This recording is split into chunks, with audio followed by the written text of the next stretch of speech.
Bonjour à tous et bienvenue dans la vidéo guide achat et entretien E46 Essence. Vous l'aurez compris, dans cette vidéo, je vais vous détailler tout ce qu'il faut savoir avant d'acheter une E46 Essence, que ce soit pour les modèles 4 cylindres ou 6 cylindres. Je vais essayer de faire la vidéo la plus détaillée possible pour que vous ayez toutes les informations pour ne pas avoir de mauvaises surprises et surtout choisir la bonne E46 avec la bonne motorisation en fonction de ce qui vous correspond. Allez, c'est parti. Bon, déjà, pourquoi est-ce que c'est intéressant à acheter aujourd'hui en 2025? C'est un modèle qui est considéré comme un Youngtimer. On a une cote qui est ascendante. Vous pouvez regarder la cote Argus au fil des années, elle ne fait que grimper de par sa réputation et sa fiabilité. Pour les modèles essence, que ce soit 4 cylindres ou 6 cylindres, on a un bruit qui est franchement très sympa avec quelques légères modifications, mais ce ne sera pas le sujet de la vidéo. Et pour le coup, elle n'est pas encore trop chère et ça c'est plutôt cool. Par contre, petite précision, pour cette vidéo, je ne vais pas parler des M3 E46, je ferai vraiment une vidéo à part pour elle parce que c'est pas tout à fait les mêmes entretiens. Petit moment d'histoire quand même pour l'introduire avec classe, la E46 a été produite en fin des années 90 et au début des années 2000. Et c'est devenu une référence pour beaucoup de fans de BMW. Une petite info comme ça pour vous, elle a été designée par Eric Goplen qui faisait partie des membres de Designer Works USA. Oh, je le dis pas mal en anglais. Et info à savoir, c'était l'une des BM les plus vendues à l'époque et elle a augmenté la réputation de BMW dans les années 2000. Et on comprend pourquoi aujourd'hui. Au niveau du guide d'achat, je vais vous expliquer toutes les variantes qui existent, qui sont possibles sur le E46, que ce soit la motorisation, les différents modèles, les options, les finitions ou les packs qu'on peut retrouver sur ces modèles et les différentes phases. Bon, pour le coup, les phases, ça va, il n'y en a pas trop, il y en a deux. Pour les 4 cylindres, on va retrouver les codes moteurs M54B19, N42B18 et N42B20. À la seule différence que le M43B19 a un papillon mécanique. Pour les 6 cylindres, on va retrouver les codes moteurs M52, M52TU qui veut dire Technical Update avec quelques légères améliorations et le fameux M54. En ce qui concerne les modèles, on va retrouver des modèles en coupé, en cabriolet, en berline, en compact et en touring. Et vous allez voir par la suite que la principale différence entre ces modèles-là, c'est surtout le prix et l'utilisation que vous voulez en faire. Bien évidemment, le look aussi change, c'est logique. Au niveau des boîtes de vitesse, on va retrouver des boîtes mécaniques BVM5 ou BVM6, boîtes à 5 rapports et boîtes à 6 rapports. On va retrouver des boîtes de vitesse automatiques, ce sont des boîtes de vitesse ZF, 5, HP, 19 ou 18 en fonction du modèle. Mais aussi des boîtes SMG, c'est des boîtes mécaniques robotisées, malheureusement très peu appréciées en fonction des propriétaires et de la communauté BMW. Au niveau des options, des finitions et des packs qui ont été proposés sur la E46 d'origine, on va retrouver les plus communs, donc le pack luxe, pack confort, et ce genre de packs ont été équipés dans 90% du parc automobile que vous allez pouvoir retrouver sur les plateformes. Par contre, un peu plus rare et beaucoup plus recherché parce que ça change totalement le look. C'est les packs M, souvent avec une appellation pack sport ou pack M intérieur-extérieur. Et là, on va retrouver une différence au niveau du pare-choc avant, du pare-choc arrière, des sièges intérieurs et parfois, selon l'option d'usine et le choix de l'acquéreur dans les années 2000, un becquet sur la malle de coffre. Au niveau des séries beaucoup plus recherchées mais pas forcément appréciées, on a les séries individuals et on a des couleurs intérieures et extérieures qui changent drastiquement. Et la particularité de ces modèles-là, c'est des configurations extrêmement spécifiques et sur la demande de l'acquéreur. Et au niveau de l'intérieur, une des options qui est flagrante, c'est le cuir étendu au niveau du tableau de bord et du volant. Mais on a encore plus rare sur le E46 et c'est les packs Club Sport. Et là, on a un pare-choc avant qui est complètement différent et un petit aileron sur la malle arrière. Au niveau de l'intérieur, on va retrouver, comme pour la série Individuals, des inscriptions Club Sport ou Individuals. Par contre, au niveau de la motorisation et de la puissance, rien ne change. Pour ça, il faut acquérir une Alpina. Mais c'est pas du tout le sujet de la vidéo, sinon là, ça va durer des années. Au niveau de la différence entre les E46 phase 1 et phase 2, on a deux grosses catégories. On a les phase 1, phase 2 pour la catégorie berline. Pareil, on va retrouver des différences qu'on peut remarquer assez facilement au niveau des feux avant et des feux arrière. Sur la phase 1, on a des feux avant qui tirent vers le bas, on appelle ça des pré-facelift. Et sur la phase 2, on va avoir donc les feux facelift qui tirent vers le haut. Pour le modèle coupé cabriolet, on va retrouver pour la catégorie phase 1 ce même genre d'optique. C'est quasiment identique à l'optique phase 1 berline. Et si vous avez l'œil, vous remarquerez la différence. Et pour les phases 2, donc les facelift, on va retrouver un optique différent qui tire vers le haut. Au niveau des feux arrière, par exemple, sur les coupés, c'est assez facile à distinguer. On a des feux à ampoule pour la phase 1 et des feux à LED pour la phase 2 qui sont d'ailleurs souvent rétrofités. Pour la petite histoire, un rétrofit, c'est un remplacement d'une pièce d'une autre phase sur la voiture ou un rajout d'options d'origine. Au niveau du prix, je ne vais pas le détailler entièrement, je vais vous faire un tableau que j'ai réalisé en analysant les annonces que j'ai trouvées sur plusieurs plateformes et c'est les prix du marché actuel. Ça va nous permettre de passer à la troisième partie, analyser une annonce et surtout savoir ce qu'il faut demander aux vendeurs. C'est hyper important pour ce genre de voiture, sinon ça va être un gouffre financier pour vous. Et c'était d'ailleurs mon cas avec ma première E46 318 CI. Pour la petite histoire, j'ai eu une 318 CI, 320 CI, 330 CI et maintenant une magnifique M3 E46. Dans un premier temps, on va se concentrer sur la lecture de la description qui est super importante et ça donne énormément d'infos sur le type de personne et sur le type de E46 que vous allez acheter. Les mots-clés qui vont être intéressants à repérer dans la description, ça va être le carnet d'entretien. Regardez s'il mentionne des entretiens récurrents et des vidanges régulières, avec bien évidemment les factures à chaque fois. Souvent, il y a marqué facture disponible. Maintenant, au niveau des informations à demander au vendeur. Dans un premier temps, l'origine de la voiture. Si c'est une origine française ou si c'est un véhicule importé. Allemagne, Pologne, Belgique, Espagne, Italie. Toujours demander le contrôle technique, c'est logique. Et aussi la consommation d'huile et d'essence. Ça va pouvoir nous indiquer sur les pièces possiblement défaillantes qu'il y a sur la voiture. Et retenez toujours à l'esprit, quelqu'un qui fait ses entretiens régulièrement, qui paye ses pièces ou ses factures, le met toujours en avant dans une annonce parce qu'il sait que ça va attirer, ça va donner confiance à l'acquéreur. Moi, typiquement, dans mes annonces, je l'ai toujours mis en avant. Et une information importante, vous pouvez demander si la E46 a eu ses rappels constructeurs. Typiquement, dessus, il est important de savoir qu'il y a eu un rappel constructeur pour les airbags. Il est totalement gratuit, mais c'est bien s'il a été fait en amont. Je mets quand même un point d'exclamation sur ce que je vais dire. Privilégiez toujours une 46 d'origine, même si votre but n'est pas de la garder d'origine par la suite, si c'est simplement une voiture plaisir, parce qu'elle se vendra toujours mieux en état 100% d'origine. Je dis pas que les personnes qui vendent des E46 avec des baguettes intérieures en carbone ou des LED de partout, de toutes les couleurs, ne sont pas des bonnes annonces. Je dis simplement que dans tous les cas, si la personne qui vous vend la voiture n'a pas les pièces d'origine, vous allez sûrement devoir les racheter. Ou alors, il faut être conscient que ça peut être des points bloquants le jour où vous allez vouloir la vendre. Donc voilà, mon conseil perso, prenez toujours une 46 qui se rapproche le plus de l'origine. Personnellement, c'est comme ça que je les trouve les plus belles. Donc, Au niveau de la consommation moyenne, sur un usage mixte, la 330 Ci fait 10 à 11 litres au 100. La 328 fait 9 à 10 litres au 100, donc on perd 1 litre. La 325 fait comme la 328, donc 9 à 10 litres. Par contre, les 323 et les 320 font souvent 8 à 9 litres. Au niveau des 318, on va retrouver une consommation qui est plus faible. Logique, on perd 2 cylindres. Ça va être 7 à 8 litres. Et pour le 316, ça va être 7 litres au 100. Donc déjà, ça, c'est une information importante pour vous orienter déjà sur l'achat.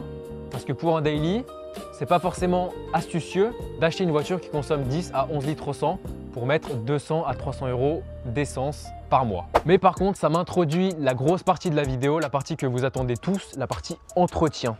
Parce que vous allez voir que les 4 cylindres BMW sont pas réputés pour être aussi fiables que les M54 ou les M52.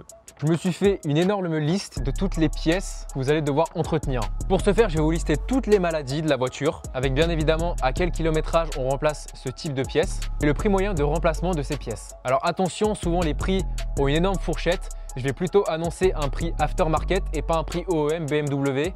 Donc pas des pièces BMW qui sont souvent plus chères et dans 90% des cas, les gens ne les remplacent pas par des pièces BMW. Au niveau du listing des pièces, on commence tout de suite avec le reniflard d'huile ou le système CCV. Celui-ci, on le remplace à partir de 100 000 km et il coûte environ 90 € en aftermarket. Par contre, attention à changer, c'est un petit peu compliqué, mais vous allez voir, restez bien jusqu'à la fin. Je vais vous donner une technique pour quasiment tout vérifier. Ensuite, on a le joint cache-culbuteur. Pareil, à remplacer autour de 100 000 km, on va retrouver des prix autour de 40 €. Attention, gros point, les joints de Vanos et les systèmes Vanos entre 120 et 150 000 km pour une valeur entre 50 et 90 € seulement pour les joints. Attention pour les BM fortement kilométrés, c'est pas seulement les joints qu'il faut changer, mais il faut carrément faire réusiner les deux roues dentées. Ensuite, on va retrouver le joint de carter de filtre à huile avec la valve anti-retour d'huile, très important, à changer autour de 100 à 150 000 km. Pour le joint, on va retrouver des joints avec une valeur de 10 € et pour la valve anti-retour, pareil, entre 10 et 20 €. On a les cylindres blocs de triangle avant à changer entre 100 et 150 000 km pour une valeur de 30 € x 2 pour de l'aftermarket. Ensuite, attention, on a l'embrayage et le volant moteur avec la butée à changer entre 150 et 200 000 km en fonction de l'usage de l'ancien propriétaire, c'est normal. Au niveau des prix, on va retrouver tout type de prix, mais je me base sur mon expérience. J'avais mis du luxe sur ma 318 Ci pour une valeur actuelle aujourd'hui en 2025 de 600 à 750 €. Et remplacez toujours le volant moteur parce que c'est un volant bimasse et ce n'est pas un monomasse. Il existe des kits conversion monomasse, mais si vous voulez remplacer par de l'origine, c'est un bimasse. Attention aux vases d'expansion et aux durite d'eau annexes et moteurs à changer entre 100 à 150 000 km. C'est une maladie là-dessus. Vous étonnez pas si un jour vous roulez sur l'autoroute et que le vase d'expansion se met à exploser ou à fuir. On va retrouver des prix entre 100 à 250 € en fonction de si vous voulez seulement le vase d'expansion ou toutes les durites d'eau. On a aussi la pompe de direction assistée à changer tous les 150 000 km entre 100 à 150 €. Le joint du collecteur d'admission et d'échappement. Pour les joints d'admission à changer à 150 000 km, les joints d'échappement, ça dépend encore de l'ancien propriétaire. Ça peut aller jusqu'à 200 voire 250 000 km pour une valeur de 20 à 30 € les joints. Les sembles lambda entre 150 à 200 000 km pour une valeur de 50 à 150 €. Attention, vous en avez 4, 2 pré-catalyseurs et 2 post-catalyseurs. Et c'est d'ailleurs ce genre de semble lambda qui vous cause un voyant moteur jaune ou carrément des énormes ratés d'allumage qui peut amener le DME à couper l'allumage sur 3 cylindres, donc sur un banc complet. Tout comme d'ailleurs une fuite du collecteur d'échappement. Attention, grosse maladie, le débitmètre d'air, difficile à trouver sur certains modèles. Il va vous apporter un voyant moteur jaune dans la plupart des temps et des ratés d'allumage. Par contre, je vous conseille fortement d'acheter de l'origine BMW. Je vous déconseille à 100%, à 1000%, à 1 million de % de l'aftermarket. Par contre, vous avez deux options. Soit vous payez 30 € sur Rovoco un débitmètre d'origine d'occasion en prenant bien la bonne référence. Ou sinon, vous payez tout simplement 350 € pour en avoir un neuf. Deux gros points à faire attention, la valve d'ISA a changé autour de 150 000 km pour une valeur de 50 à 150 € et la valve de ralenti, pareil à 150 000 km pour une valeur de 30 à 60 €. Si l'axe de la valve d'ISA vient à casser, ça peut aller directement dans votre conduit d'admission et atterrir dans la chambre de combustion. C'est un point extrêmement important à vérifier et je conseille de le vérifier à tous les vidanges. C'est ultra important. Au niveau du joint de carter d'huile, il est à changer entre 150 et 200 000 km pour une valeur de 50 €. Attention aux fissures de soubassement du train arrière au niveau des attaches de berceau. Il faut le vérifier systématiquement lors de l'achat. On entend souvent des rumeurs comme quoi les phases 2 ont eu des modifications et ne se déchirent pas, c'est faux. Les phases 1 et les phases 2 ont le même châssis, ont le même soubassement et les fissures peuvent arriver sur les deux modèles. Par contre, si jamais vous avez une fissure et qu'il faut faire les renforts de train arrière, il faut compter entre 2000 et 2500 €, tout compris avec le changement des cylindres blocs, les soudures et la peinture. Grosse maladie aussi à vérifier, la vis de pompe à huile qui se dessert entre 150 à 250 000 km. Ça dépend encore une fois de l'utilisation de l'ancien propriétaire. Et ça pour le coup, ça va dépendre de votre matériel. Pour changer la vis ne coûte pas cher, entre 10 et 20 €. Par contre, il y a deux possibilités. Soit vous venez la tresser proprement, c'est ce que je conseille. Et pour le coup, ça va vous coûter rien du tout, juste du fil de fer. Ou vous venez la souder et dans ce cas-là, il vous faudra un poste à souder. Mais par contre, c'est réversible. Ensuite, on va retrouver la pompe à eau à changer entre 100 et 150 000 km pour une valeur de 40 à 100 €. On va retrouver souvent de la rouille sur les trains arrière, les ailes avant ou les bas de caisse. Et ça, attention aux imports allemands, parce que là-bas, c'est bien connu, il fait froid, il sale les routes et ça vient rouiller le châssis et les éléments de carrosserie et ça se contrôle au visuel. On va retrouver aussi le capteur PMH ou le capteur Abracam à changer entre 150 et 200 000 km pour une valeur de 20 € chaque capteur. Attention au moteur N42, vous avez des gros problèmes de fiabilité de guide chaîne de distribution. Il faut faire les guides chaîne et vérifier la chaîne tous les 60 000 km pour une valeur de 1000 à 1500 € dans un garage.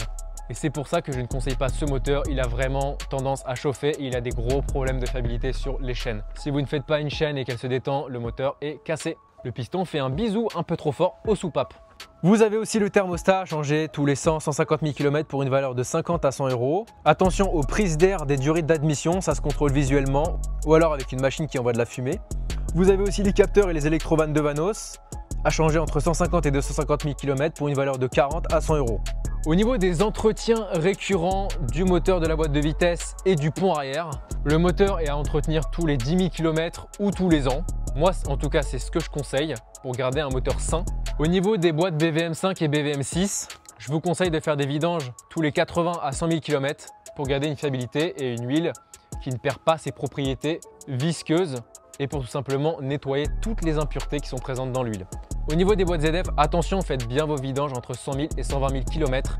Je sais que d'origine, il est préconisé une huile à vie par le constructeur BMW, mais pour avoir une fiabilité et une durée dans le temps bien plus supérieure, je vous conseille de faire les vidanges entre 100 et 120 000 km. Sinon, il y a beaucoup de cas où les boîtes de vitesse ZF 5 HP cassent entre 200 et 220 000 km. C'est d'ailleurs pour ça que souvent, on retrouve des modèles très peu chers sur le bon coin. Au niveau des boîtes SMG, ça va être la même chose, des vidanges à faire entre 100 et 120 000 km. Par contre, on va rajouter quelque chose quand on fait la vidange sur les boîtes SMG, on fait une vérif du système hydraulique. Au niveau du pont, je vous conseille de faire la vidange tous les 80 à 100 000 km. Au niveau des entretiens extérieurs, on va retrouver le joint de lèche baie de pare-brise. Celui-là, il est dans 80% des cas défoncé. On va retrouver des imperfections au niveau du coude du siège conducteur, mais aussi au niveau des caches centrales sous le poste. On a une matière de base plastique qui a tendance à devenir visqueuse et à s'effriter dans le temps. Au niveau du ciel de toit, on va avoir comme beaucoup de vieilles voitures un ciel de toit qui a tendance à se détacher, y compris au niveau des montants de baies à l'avant et à l'arrière. On va avoir aussi des panneaux de porte qui ont tendance à se détacher, des agrafes qui cassent ou un panneau de porte qui se voile dû à un mauvais démontage ou remontage. On va avoir aussi les commutateurs de lèche-vitre qui prennent souvent du jeu et viennent se casser. Pour revenir sur les joints, on a aussi les joints de custode lèche-vitre à l'arrière et les joints contours de custode et contours de porte qui ont tendance à s'effriter. Et attention, ces joints-là coûtent extrêmement cher et sont quasiment introuvables en aftermarket. Prenez bien ça en compte lors de l'achat. Au niveau de l'électronique, on va retrouver des problèmes au niveau du relais de la pompe de gavage qui se trouve sur la boîte à fusible dans la boîte à gants. Pour une valeur de 10 €, le problème est réglé, mais par contre, si jamais il vient se casser, vous ne démarrez plus puisque la pompe de gavage n'est pas activée. Vous ne l'entendez plus quand vous mettez le contact. Et on a aussi un problème de commutateur de colonne de direction, aussi appelé barillet Neumann. Pareil, vous allez avoir des problèmes de démarrage. Et pour une valeur de 20 €, vous allez pouvoir avoir une pièce neuve. On a aussi des problèmes plus rares, mais quand même présents, de bloc ABS, mais aussi appelé bloc DSC. Pour ça, ça va être plus compliqué. Acheter un bloc neuf coûte extrêmement cher, ou sinon, vous passez sur mon site internet et on vous prend un bloc ABS d'occasion, on vous le reprogramme avec le VIN de votre voiture et le kilométrage et ça marchera comme du neuf. Pour la suite de la vidéo, je vous prends avec moi pour vous expliquer 2-3 trucs à savoir une fois que vous avez acheté votre 46. Ça va se dérouler en 3 étapes et c'est un conseil vraiment qui va vous permettre de ne pas payer trop cher. Il faut voir ça comme un entretien préventif. La première étape, c'est si jamais vous avez une valise BMW ou alors multimarque, n'hésitez pas à passer un coup de valise. Vous pouvez même le faire avant d'aller voir la voiture ou pendant la visite de la voiture et ça peut vous apporter des arguments de négociation forts. La deuxième étape, elle est vraiment cruciale et elle va vous rassurer, c'est que vous allez pouvoir vérifier 80% des pièces que je viens de vous lister. Et pour vous montrer le déroulement, je vais vous emmener avec moi et on va aller directement sur le moteur. Donc là, ce que je vais vous montrer, c'est vraiment ce que j'ai toujours fait avec mes 3 E46. J'ai toujours fait ça quand j'avais surtout un doute sur l'entretien. Donc là, vous voyez, c'est un compartiment moteur S54, mais ne vous inquiétez pas, les éléments restent globalement à la même place. Ce que je vous conseille, c'est prenez une après-midi complète avec votre pote qui adore faire de la mécanique. Vous vous mettez à deux ou alors avec votre famille et vous allez démonter complètement l'admission d'air. Ça, c'est vraiment la première étape. Donc, vous allez démonter toute cette partie-là, toute l'admission, toutes les durites. Vous allez pouvoir donc vérifier le débitmètre, les durites. Le débitmètre se vérifie d'ailleurs surtout à la valise. Mais le débitmètre, les durites, vérifiez si elles ne sont pas percées et vous allez enlever l'admission d'air complètement. Déjà, on parle d'une étape, si jamais vous êtes vraiment novice en mécanique, de 4-5 heures. Une fois que vous avez démonté l'admission d'air, donc bien évidemment, vous démontez ces caches-là pour avoir accès aux vis à l'arrière. Vous allez pouvoir vérifier donc les joints d'admission d'air et vous allez donc avoir toute cette partie-là qui va être enlevée pour aller vérifier les capteurs PMH, les capteurs Abracam. Vous allez avoir de l'espace aussi devant en enlevant les caches de radiateur, donc vous n'avez pas forcément le même sur E46, enfin vous n'avez pas du tout le même d'ailleurs, mais il s'enlève de la même manière. Vous allez pouvoir vérifier vos durites d'eau avec votre vase d'expansion. Vous avez aussi des durites qui viennent par le dessous.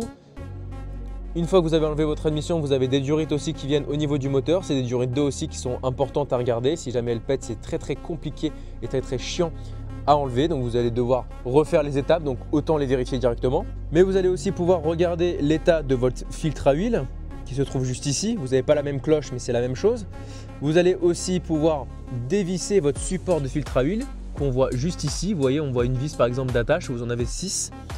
Vous allez pouvoir donc regarder le joint du raccord, la valve anti-retour. Vous allez aussi pouvoir regarder par la même occasion la valve d'ISA et la valve de ralenti.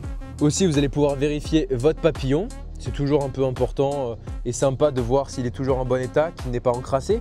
Vous allez pouvoir aussi vérifier votre courroie accessoire et surtout, vous allez pouvoir vérifier votre reniflard d'huile qui se trouve sur votre modèle en dessous de l'admission, complètement en dessous de l'admission, donc il n'est vraiment pas accessible. D'ailleurs, quand vous êtes devant la 46 que vous voulez acheter, n'hésitez pas à vous mettre vraiment à cet endroit-là avec le flash.